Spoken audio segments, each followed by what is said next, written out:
Perbedaan diciptakan agar kita berusaha lebih dalam, belajar mencintai sesama.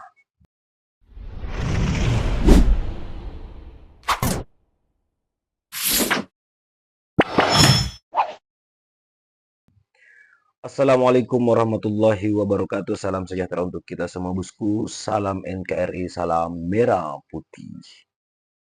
Ya, setelah Rocky Gerung mengultih atau mendungu-dungui Irma Suryani Caniago, sekarang giliran Bang RK atau Bang Ridwan Kamil ini yang dikatain dungu oleh Bang Rocky Gerung.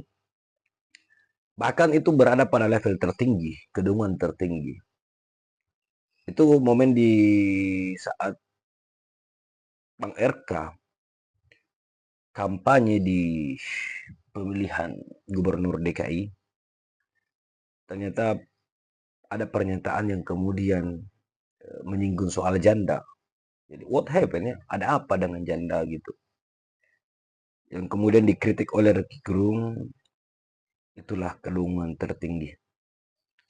Dan ada beberapa video yang saya sajikan, ada Rocky Gerung berbicara tentang Nabi, itu sangat luar biasa. Ada kuliah umum yang diberikan kepada kita semua secara gratis dari Bang Rocky Gerung.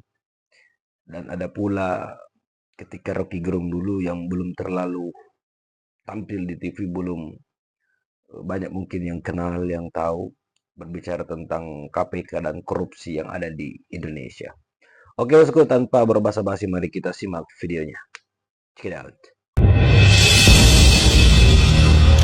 Nanti janda-janda kalau cocok akan dinikahi oleh Bang Rian. Kan ini sangat-sangat tidak pantas dilakukan oleh seorang pemimpin seperti Ridwan Kamil. Wow, merendahkan perempuan. Itulah kedunguan tertinggi dalam politik. Saya melihat itu sebagai semacam olok-olok yang dungu itu, dan kedunguan itulah yang pasti akan jadi alasan untuk mengabaikan dua makhluk ini untuk menduduki jabatan tertinggi di DKI. Jadi Nabi artinya membatalkan pikiran Nabi sebelumnya atau bahkan menyimpangkan. Saya mesti lebih hati-hati nih. Penyimpangan itu adalah diferensial dari keyakinan. Ada yang teruskan, ada yang diteruskan, tapi mesti ada yang disimpangkan. Dosa apa enggak tuh? Nggak tahu saya. Tapi fakta itu sudah terjadi dalam sejarah. Sekarang, kalau yang penyimpangan itu hanya boleh ada di dalam hati nuraninya, tidak boleh dia ucapkan, tidak boleh dia dakwakan. Gunanya apa forum internum itu kalau tidak ada forum eksternum? That's the logic.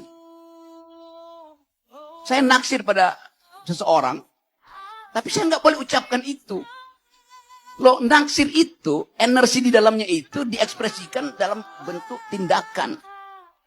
Kencan misalnya, ya nonton. Kalau suruh datang ke ILC itu. Jadi, yang berbahaya adalah menganggap forum internum itu boleh, forum eksternum nggak boleh. Dua-duanya boleh. Itu maksudnya forum. Forum itu bukan lembaga. Forum itu artinya keyakinan internal saya memerlukan eksploitasi keluar. Itu namanya forum internal. Jadi kalau saya punya dalil yang saya simpangkan, oh boleh itu di forum internum. Buat apa forum internum itu? Itu memang udah di hati nurani saya. Forum internum yang paling kecil dan paling lengkap, paling sempurna ada keyakinan individual pribadi. Nah keyakinan itu dijamin oleh hak asasi untuk diekspresikan. Yang menyatakan dia menyimpang siapa? Tentu yang tidak suka bahwa forum internum itu diucapkan. Kalau begitu nggak ada gunanya yang disebut kebebasan beragama. Kalau forum internum dihalangi untuk tiba di forum eksternum. Logika filosofinya begitu. Dan hak asasi manusia menjaminkan itu justru. Gak ada gunanya Anda meyakini sesuatu kalau Anda cuma buat dalam mimpi. Anda dipaksa untuk mengeluarkan itu. Karena ada semacam keinginan etis untuk dia tahu loh. Keyakinan saya begini. Poin itu. Dalam soal tadi, dan terutama dalam menafsirkan problem di Panji Gumilang, seolah-olah kita halangi Panji Gumilang mengucapkan forum eksternum. Yang mesti dihalangi adalah kalau itu dipakai untuk menipu. Dan itu pembuktian pidana. Menghina. Ya, itu aja dasarnya. Sekali lagi saya ucapkan ini bukan dari posisi teologi, tapi dari posisi sosiologi bernegara. Mereka benci karena saya ditagih, lalu solusinya apa? Saya bilang kritik itu artinya menguraikan, bukan menunjukkan jalan keluar tuh. Saya bilang, saya hanya memberi kritik. Kalau ada solusi itu bonus, tapi bukan tugas saya mencari solusi itu. Loh, saya memilih presiden, anggota DPR, segala macam politisi, supaya mereka carikan solusi. Jadi kalau ditanya solusinya apa, kalau saya bilang, kalau saya tunjukkan solusi yang paling radikal, yaitu mundur, turun dari jabatan. Kan dia nggak mau kan? Karena itu saya bilang, jangan tanya solusi. Kalau saya tunjukkan bahaya duduk di pinggir jalan malam hari, di tikungan, Anda nggak usah tanya, kalau begitu saya mesti kemana? Paling nggak, jangan di situ. Karena nanti ada geng motornya, habis. Jadi marah kalau solusinya apa? Loh? Pemerintah digaji untuk cari solusi, bukan tanya ke rakyat. Sekarang, pemerintah menaikkan PPN 12%. Dan pajak perusahaan diturunkan. Jadi Anda lihat misalnya, apa akibatnya kalau pajak perusahaan itu diturunkan?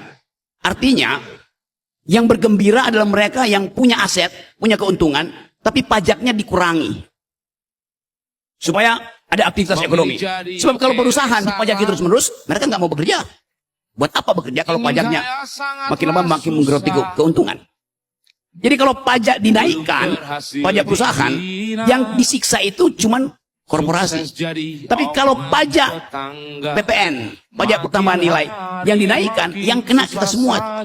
Pajak 12% berlaku untuk mahasiswa Jawa yang kos di Mimika, mahasiswa Manado yang tinggal di Mimika, dan pengusaha besar yang ada di korporasi sini. Jadi bebannya dibikin sama. Nah, yang paling menderita adalah mereka yang penghasilnya kurang. Itu satu contoh kalau kebijakan itu tidak dievaluasi oleh politik.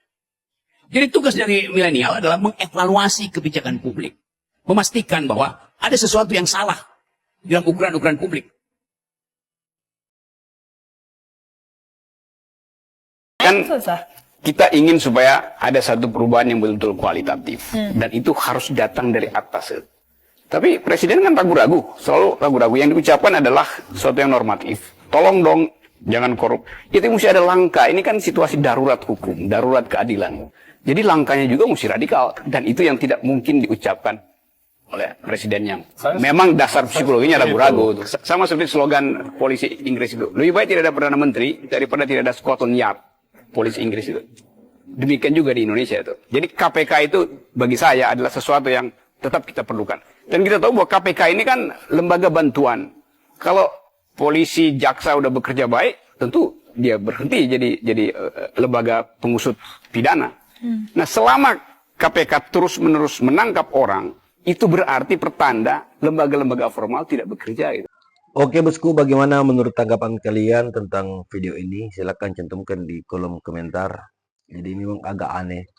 Ketika seorang perempuan atau emak-emak atau janda atau apapun istilahnya yang jelas menyinggung soal perempuan, maka seperti yang dikatakan Bang Rocky Gerung, itu adalah merupakan kedunguan tertinggi. Jadi hati-hati dalam berucap, apalagi ketika Anda menjadi salah satu kandidat calon pemimpin di daerah Anda.